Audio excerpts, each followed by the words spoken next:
Perusahaan ini kami desain untuk tidak kami miliki, Mas. Gimana tuh coba? Jadi, Coba tolong di enlight. konsepnya tuh begini, dari seorang guru kami di Semarang, Mas Aryo iya, kenal iya. itu ya. Kita belajar bahwa perusahaan itu tidak boleh besar. Setiap kali dia membesar, maka sebaiknya dia dibelah. Dalam istilah kami namanya downsizing. Di bisnis itu setiap kali membesar, slice dia jadi kecil. Ketika dia di slice jadi kecil, ya perusahaan itu harus bisa dimiliki oleh orang lain. Orang lain itu siapa? Ya bisa jadi karyawan, bisa jadi orang di luar kita, siapapun, selama dia punya value yang sama.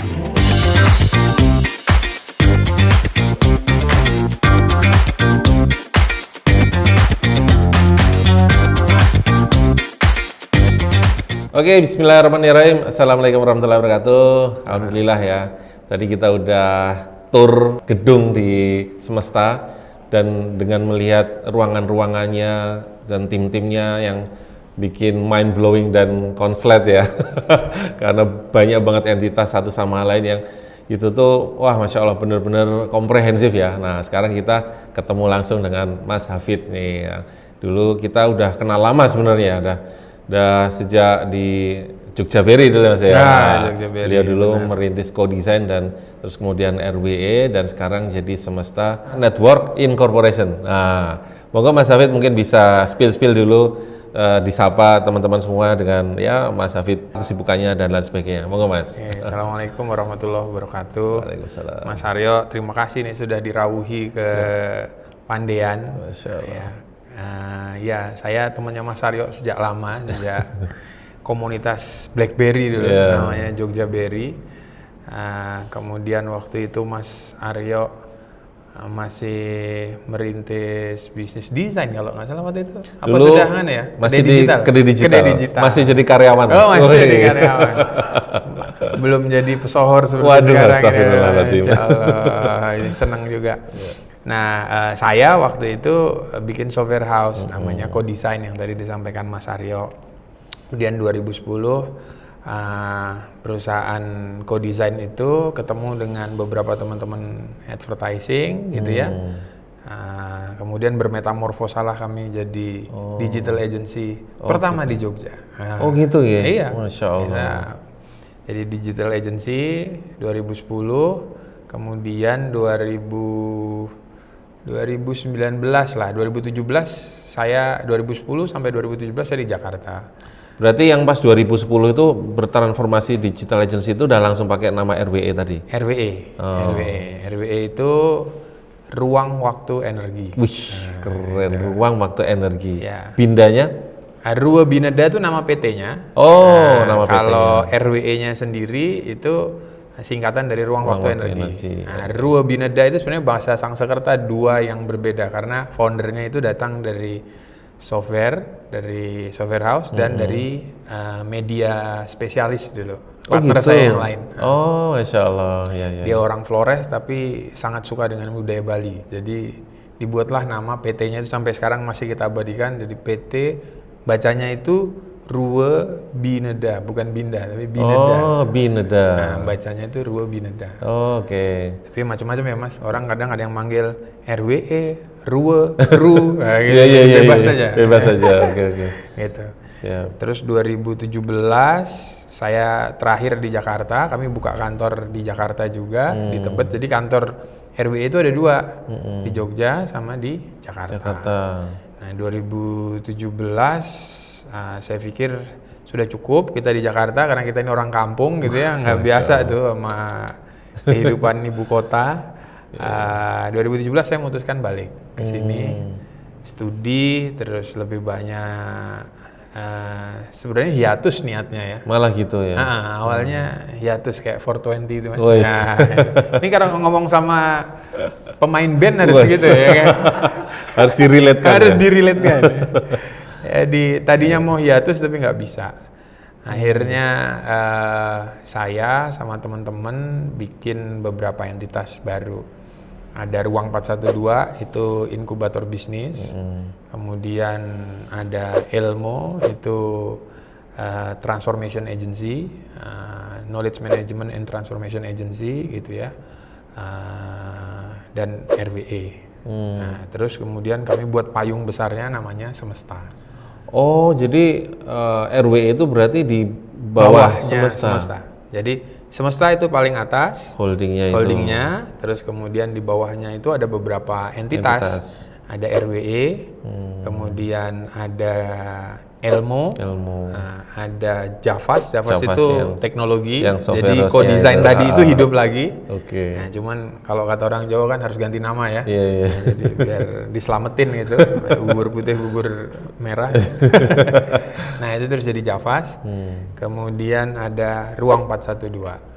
Nah, yang baru tahun ini kami nambah 2 lagi. Sebenarnya ada 8 dalam roadmap kami itu.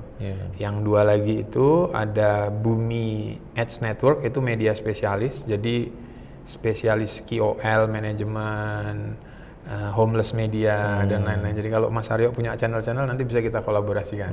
Nah, itu. Terus kemudian satu lagi itu Kolekta. Kolekta itu strategic investment. Jadi kami memang ngerasa penting ada diversifikasi bisnis yang yang keluar dari apa yang sudah dilakukan teman-teman di entitas-entitas itu. Siap. Nah, pertanyaan gini Mas, tadi kan pas ke RWE itu kan ada partnernya kan. Nah, ini berarti partnernya itu masih yang di RWE itu apa ikut juga ke holding Semestanya ini? Nah, jadi secara struktur itu Mas, di setiap entitas itu salah satu shareholdernya adalah Semesta. Jadi di RWE itu ada 2 orang misalnya gitu, orang ketiganya adalah Semesta. Di Elmo gitu. ada 2 orang, partnernya di sana ada 3 orang keempatnya adalah Semesta. Gitu. Jadi Semesta itu diwakili oleh kuasa yang ditunjuk gitu, dia menjadi pihak keempat itu. Tapi sebenarnya itu Semesta. Di Javas kayak gitu, di Ruang 412 seperti itu, di yang lain-lainnya seperti itu. Kalau dari Semestanya sendiri berarti dia ini yang sebagai foundernya atau ownernya itu gimana itu? Ya sama seperti perusahaan, namanya perusahaan holding. Kalau di perusahaan holding itu sama seperti perusahaan pada ini, cuman aktivitasnya dia adalah memiliki anak perusahaan. Kalau KBLI-nya itu KBLI untuk membentuk anak perusahaan baru lah, kira-kira kayak gitu. Nah, jadi yang di holding itu isinya ya orang, sama kayak perusahaan kayak Mas Aryo bikin perusahaan gitu. Nah, bedanya nanti aktivitasnya dia apa? Aktivitasnya dia membuat atau mengakuisisi perusahaan baru. Iya, tapi kan maksudnya secara ibaratnya kepemilikan share-nya dari Semestanya sendiri itu berarti dari Mas Hafid dan partner tadi? Ada beberapa partner. Beberapa partner. Gitu. Jadi ini membentuk lagi baru ya, bukan yang dari ibaratnya RWE tadi terus di-upgrade menjadi Semesta tadi, bukan berarti ya? Ini memang perusahaan ini. Jadi kami beberapa orang yang ini naik ke atas, naik ke Semesta. Termasuk partnernya Mas Hafid yang di RWE itu juga naik ke Semesta juga? Ada beberapa partner yang naik ke atas. Gitu. Nah, tidak semuanya, tapi ada beberapa partner yang naik ke atas. Namanya kok Semesta kenapa Mas? Apa Mestakung gitu? Semesta mendukung atau gimana? Jadi gini, Semesta itu kan kita tuh ada dalam gugus alam semesta yang besar Mas. Tapi sejatinya kita itu adalah semesta kecil. Buktinya apa? Tuhan itu, Mas Aryo pasti punya jari, di jarinya ada sidik jari. Pernah ngelihat nggak bentuk sidik jari itu seperti apa? Ya kalau pas cap jempol aja sih. Pas cap jempol kan kelihatan ya. Itu kan bentuknya kayak universe ya. Benar. Kami memaknai itu sebagai sebuah simbol yang dititipkan Tuhan bahwa kita itu adalah semesta kecil kita. Kita itu kan ada ayat yang bilang kita itu khalifah itu tadi. Nah, jadi kita itu bertanggung jawab dalam semesta. Siapa semesta kecilnya? Ya kita sendiri itu. Jadi semesta besar ini harapannya membuat semua yang ada di dalamnya menyadari dirinya itu adalah semesta kecil dari semesta yang besar. Masya Allah. Keren ceritanya gitu. Itu atas ide Mas Hafid atau bareng-bareng sama tim-tim yang partner yang lain juga? Ya itu kita diskusi dengan beberapa partner ya. Cari banyak nama gitu. Tidak sengaja aja ketemunya itu. Itu berkaitan dengan value perusahaan juga nggak sih? Betul. Jadi perusahaan ini kami desain untuk tidak kami miliki, Mas. Gimana tuh? Coba coba tolong di enlight. Konsepnya tuh begini, dari seorang guru kami di Semarang, Mas Aryo kenal itu ya. kita belajar bahwa perusahaan itu tidak boleh besar. Setiap kali dia membesar, maka sebaiknya dia dibelah. Dalam istilah kami namanya downsizing. Di bisnis itu setiap kali membesar, slice dia jadi kecil. Ketika dia di slice jadi kecil, ya perusahaan itu harus bisa dimiliki oleh orang lain. Orang lain itu siapa? Ya bisa jadi karyawan, bisa jadi orang di luar kita, siapapun, selama dia punya value yang sama. Siap. Gitu. Nah sebenarnya ini bukan konsep baru, karena di Padang itu dilakukan. Orang Padang tuh kalau bikin rumah makan Padang rame, dibuat lagi, nanti karyawannya jadi pemilik. Oh gitu. Iya. Seperti itu. Nah kita sebenarnya menduplikasi itulah mas. Masya Allah. Kira-kira. Jadi itu konsep. Nah kemudian yang kedua, kami sadar bahwa biasanya itu kan kalau usaha-usaha lokal atau perusahaan-perusahaan lokal itu punya banyak kekurangan ya. Salah satunya itu adalah knowledge. Yang kedua pengalaman. Yang ketiga network. Nah gimana caranya supaya kita bisa close the gap? Kita bisa mendekatkan gap kita dengan teman-teman yang di Jakarta, yang pusatnya ini segala macam.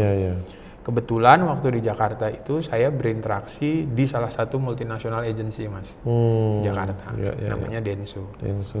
Nah di sana saya belajar, belajar sekaligus memunculkan banyak pertanyaan. Salah satunya adalah bisa nggak ya kita yang di lokal itu sama seperti mereka? Itu kan jadi pertanyaan sederhana ya. Orangnya sama, makannya sama, semuanya sama, tapi kok hasilnya beda ya? Nah kan gitu. Nah sehingga kemudian saya dan teman-teman berpikir bisa nggak kita bikin sebuah akselerasi. Nah akselerasi itu akhirnya kami terjemahkan dengan cara menghadirkan, kami menyebutnya sebagai advisor.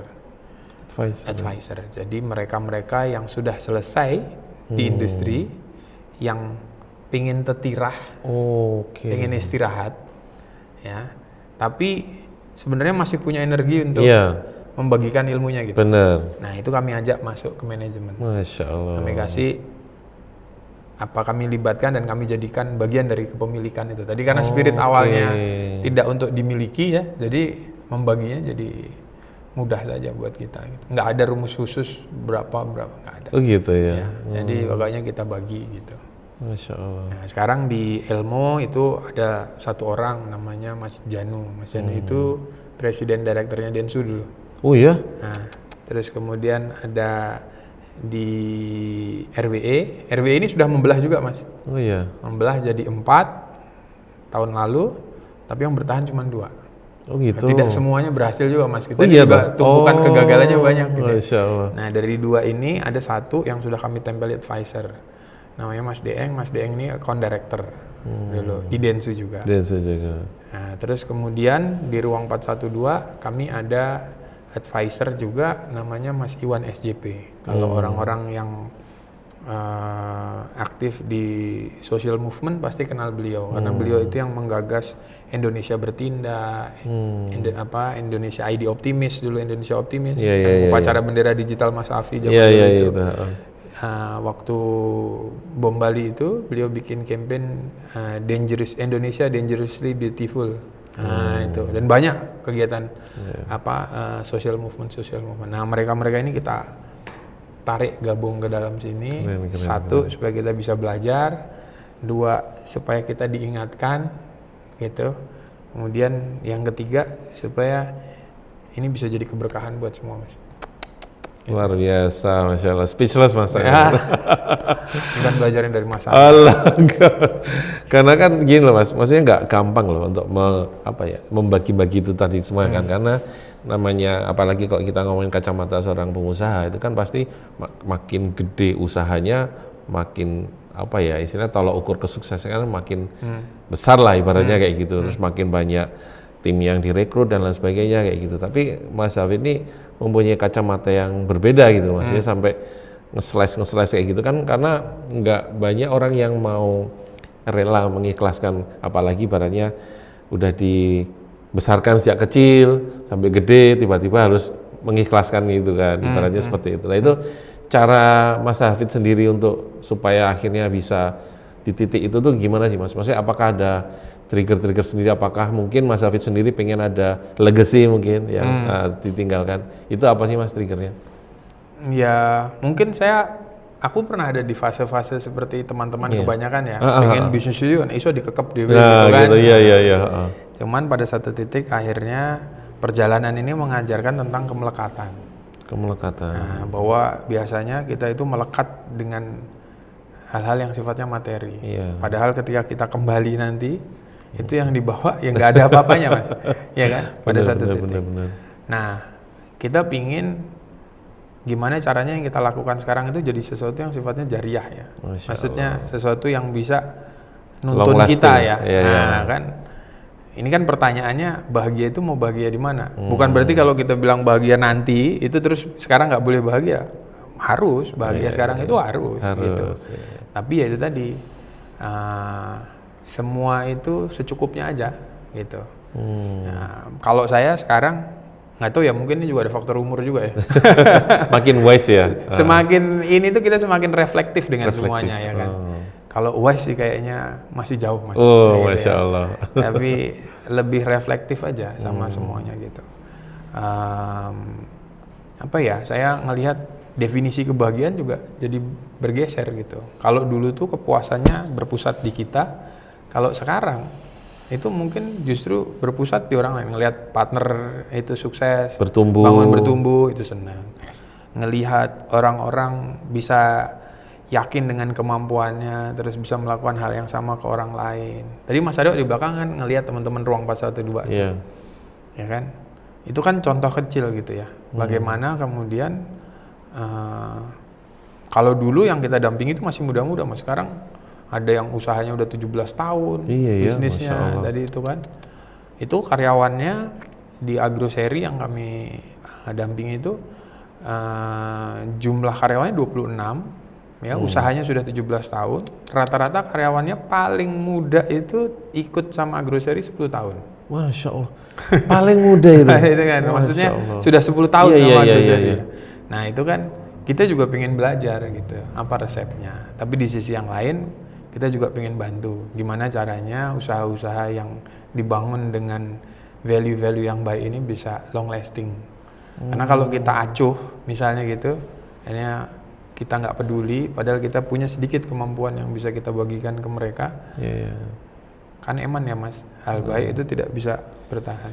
Tapi pertanyaan gini mas, itu kan usaha itu kan udah 17 tahun, dah yang lama tadi kayak Jada Baca Arik juga udah generasi keempat. Kok mereka tertarik sih maksudnya untuk kemudian datang ke ruang 412 terus apalagi diinjek dan membagikan share-nya gitu. Apakah sudah ada contoh-contoh yang sudah diinkubasi dan terbukti sukses dan menjadi proven kayak gitu atau gimana sih mas? Nah saya juga nggak ngerti kenapa gitu? Mereka mau sama saya, nanti mungkin bisa ditanya ke mereka ya. Tapi poinnya kalau jadi yang kami percaya tuh begini mas. Dalam hidup ini itu nggak cuman ruang-ruang transaksional. Ada ruang-ruang yang dalam keyakinan kami sebut sebagai ruang sosial, ruang kultural, gitu ya, ruang personal, gitu. Jadi tidak hanya ruang transaksional. Jadi ruang sosial, ruang kultural, ruang komunal, maaf. Itu.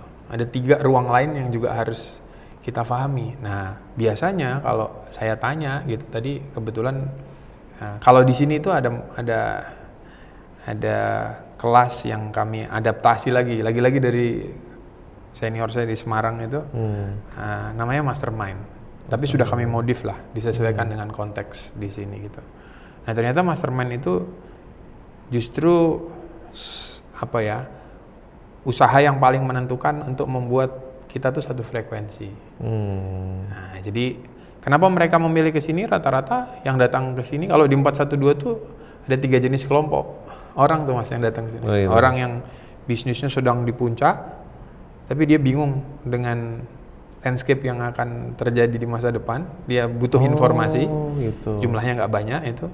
Ada yang bisnisnya sudah menahun 5-10 tahun, tapi dia istiqomah, nggak naik nggak turun segitu aja, itu kan istiqomah berarti mas ya.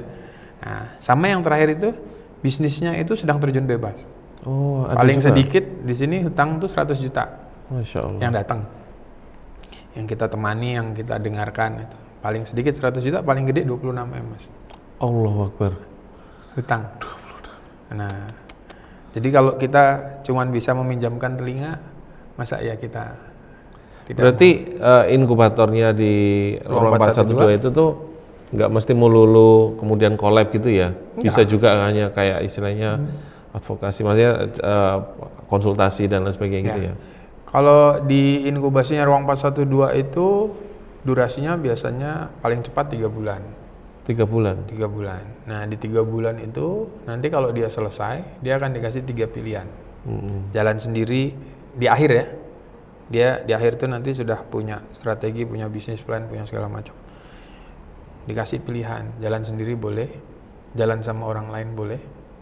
Jadi jalan sendiri sama jalan orang lain itu artinya tidak melibatkan kita. Oh iya. Ya. Dan itu tidak dipungut biaya sepeser pun. Serius? Iya. 3 bulan pendampingan itu? Enggak. Masya Allah. Ya pantasan pada tertarik ya ibaratnya gitu ya. Ya mungkin ya. Nyari yang gretongan ya. Jadi yang jelas itu. Tapi kalau dia mau jalan sama kita, itu ada pilihan yang ketiga. Kalau dia mau jalan sendiri, jalan sama orang lain, boleh. Dan dia tidak perlu membayar sepeser pun di sana. Atau yang ketiga itu dia jalan sama kita. Nah kalau dia jalan sama kita, dia yang menentukan keterlibatan kita sampai di mana. Jadi apakah kami cuma mau dijadikan tempat konsultasi, apakah kami mau dilibatkan dalam manajemennya, dan lain-lain. Nah kalau kita dimasukkan ke manajemennya, biasanya kita tanya lagi, kita mau dilibatkannya sampai apa? Sejauh mana? Sejauh mana?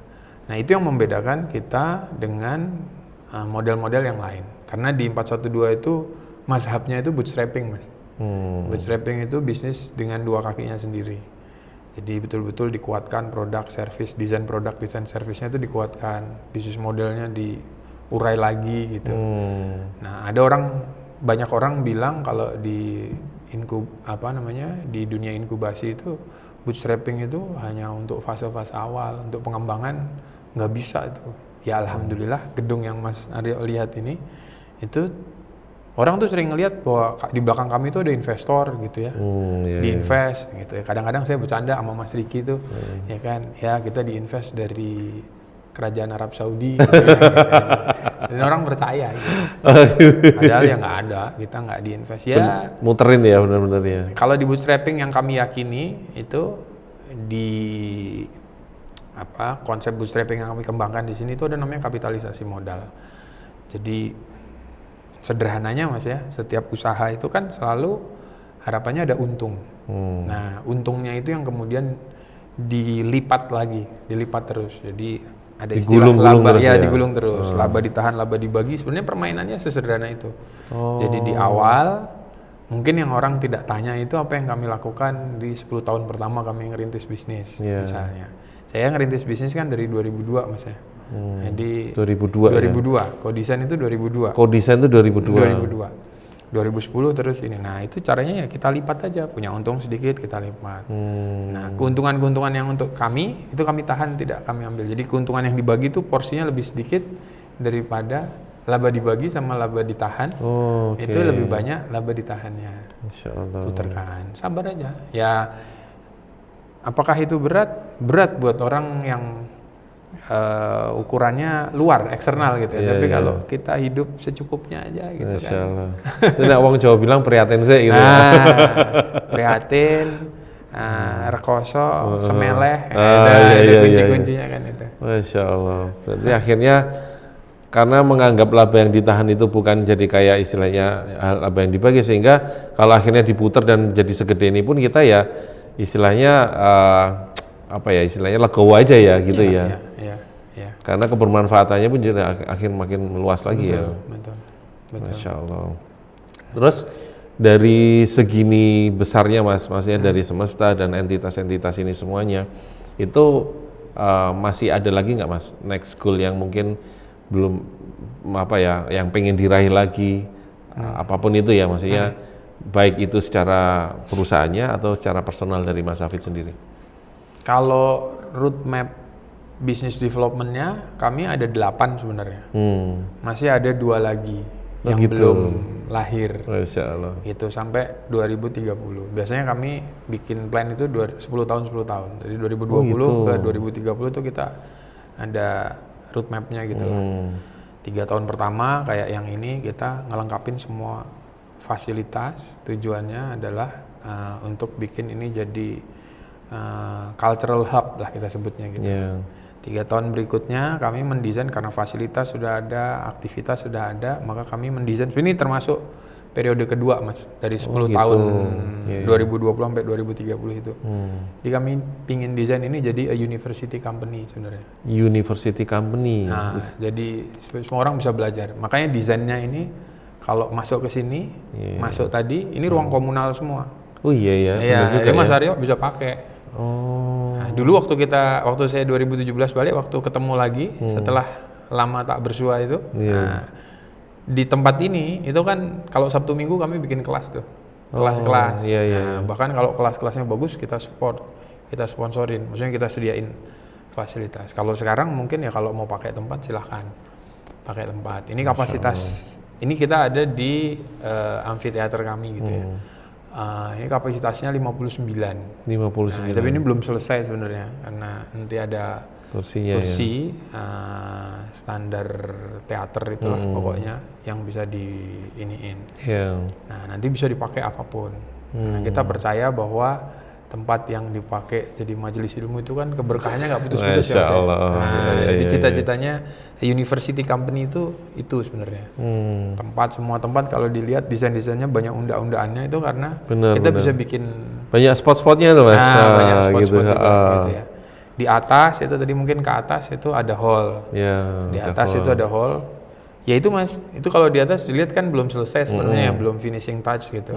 Ya ambekan Mas. Jadi kalau habis itu ya kita menahan untuk tidak ini. Tapi kalau investor Saudi mestinya udah jadi tuh ya.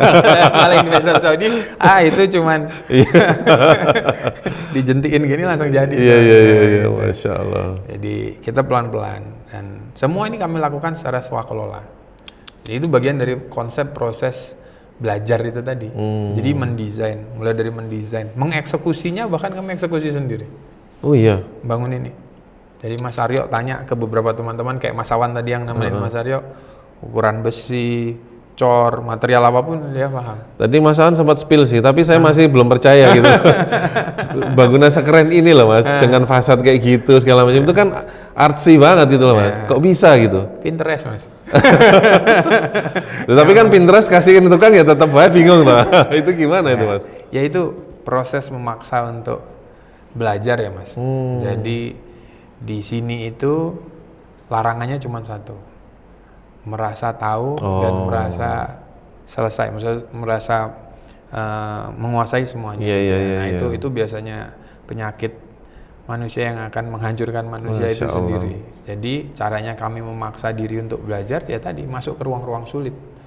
Nah ruang-ruang sulitnya itu apa? Ya tadi misalnya Mas Awan itu lulusan teknik kimia. Oh iya? Iya, teknik kimia. Coba gimana ceritanya teknik kimia? Tahu ukuran besi apa segala macam gitu. Iya katanya dipasrahin di bangunannya gitu ya. Iya, pasrahin ke bangunan. Jadi di sini tuh kita tuker-tuker aja teman-teman untuk belajar. Mas Riki Rama di HR gitu ya, di Human Resource Management gitu.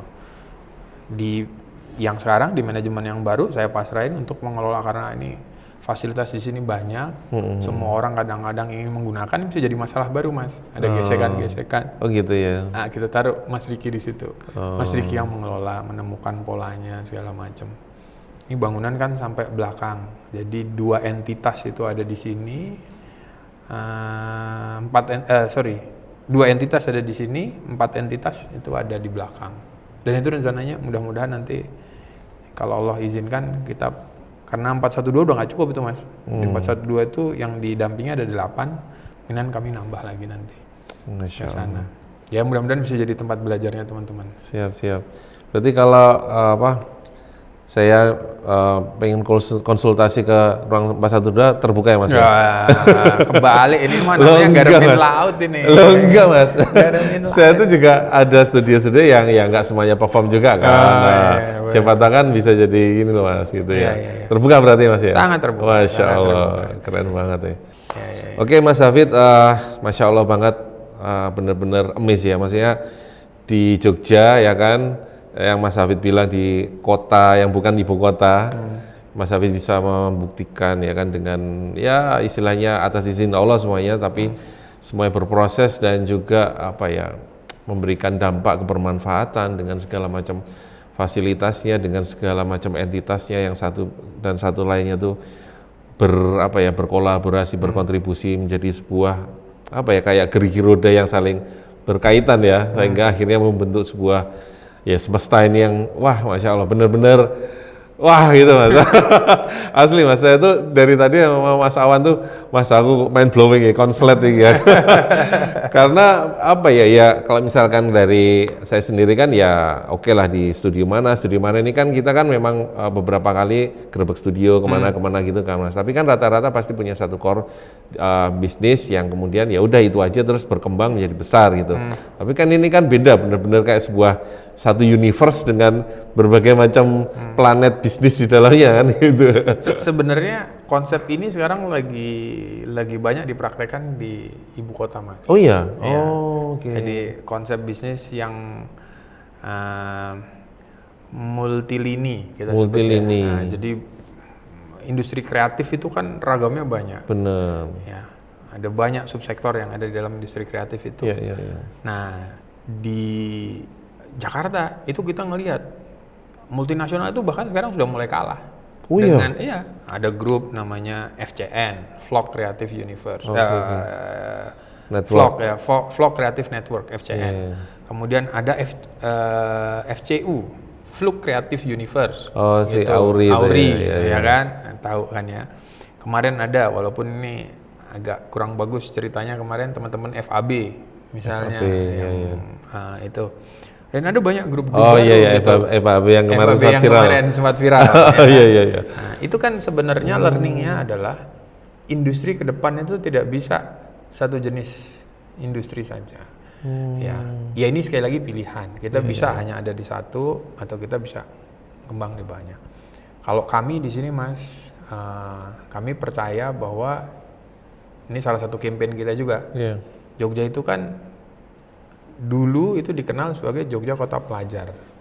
Nah kami pingin sekarang Jogja itu mungkin kalau kota pelajar sudah agak bias gitu ya di sini. Jadi kami mau rubah itu jadi Jogja Kota Belajar. Anda mau belajar apapun di sini itu bisa.